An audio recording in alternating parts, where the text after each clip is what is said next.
9, 8, 7, it's over there. 6, 5, 4, 3, 2, 1.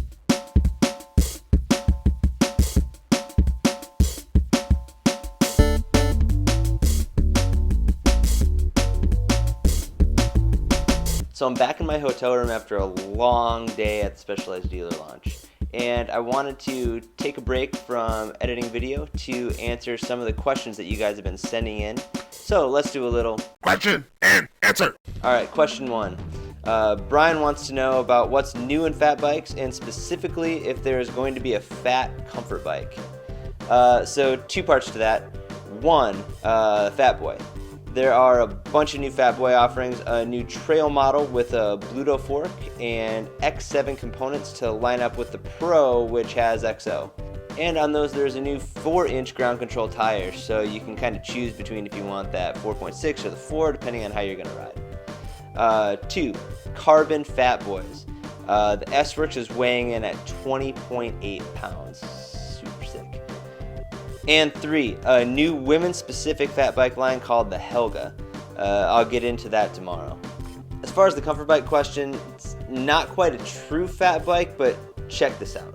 The Roll.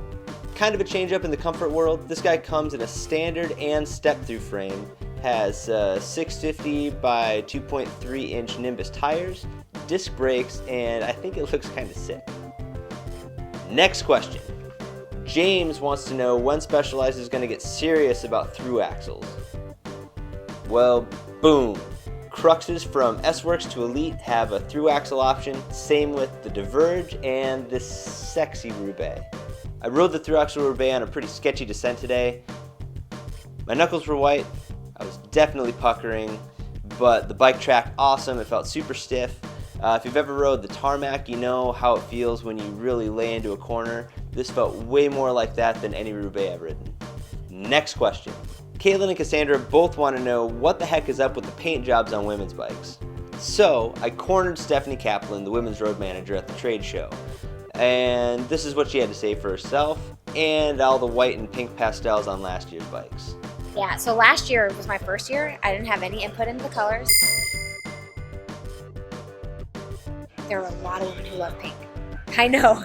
Watch out, don't crucify me, but there are a lot of women who do like pink. I like pink, like super hot pink, but there are a lot of women who don't.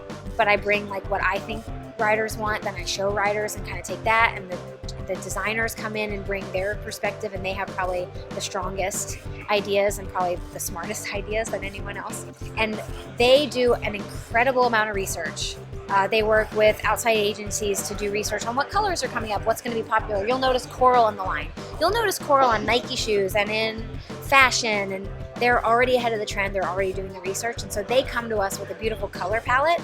We can give a lot of feedback, and then they come also with graphic design. So we have huge treatment boards where they come to us with where their inspiration come from. Here's the colors that they chose and a huge VLP. And then I look at it, we work together, I give my feedback on it, and we create a line that we feel really good with, and then we take it to the riders. So we talk with, we've talked with Eric's before in the past, we've had focus groups with riders. I take it out on trips and I show my friends, say, hey, what do you think about this? You know, target riders, what do you think? We show all of our markets worldwide because Specialized it's US based, everybody knows it here, but Specialized is a global brand, which is so hard when you're talking about trying to develop colors, because you've got Germany who would have everything in black, and then you have Asia who wants all these bright colors, and then you have Australia who they love red, and somebody else loves purple, and I hate purple in Germany, and so trying to balance that out and create a global line that isn't so expansive. There's a lot of colors that you don't see here that are actually in the line in other countries, right?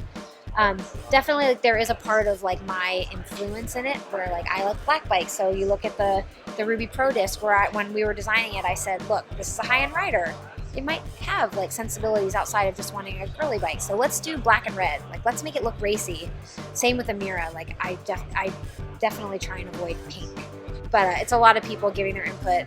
Definitely like my influence of, I can see like where a lot of the colors that I chose were like clean, and it really depends year to year, but does that help? I'll talk more to Stephanie and the rest of the women's team this weekend, and I'll be back tomorrow to answer more of your questions and show you some more cool stuff from Morgan Hill. Until tomorrow, I'm Greg Thompson. Have a good ride. Huzzah!